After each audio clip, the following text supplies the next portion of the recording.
Pemirsa, penambahan kasus baru COVID-19 di Bali selama pemberlakuan pembatasan kegiatan masyarakat PPKM Darurat Jawa Bali terus memecahkan rekor dari 3 Juli saat dimulainya PPKM Darurat hingga Sabtu 17 Juli sudah 8 kali memecahkan rekor tambahan kasus.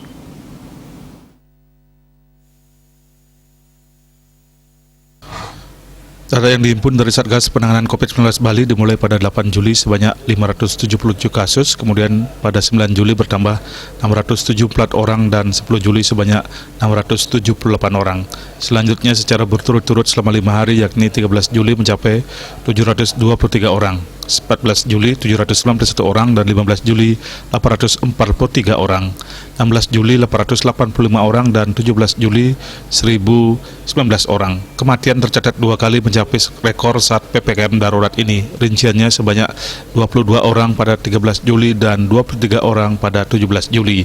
Kumulatif kasus COVID-19 Bali mencapai 60.235 orang dan sudah sembuh sebanyak 51.834 orang atau 86,05%. Korban jiwa mencapai 1.749 orang.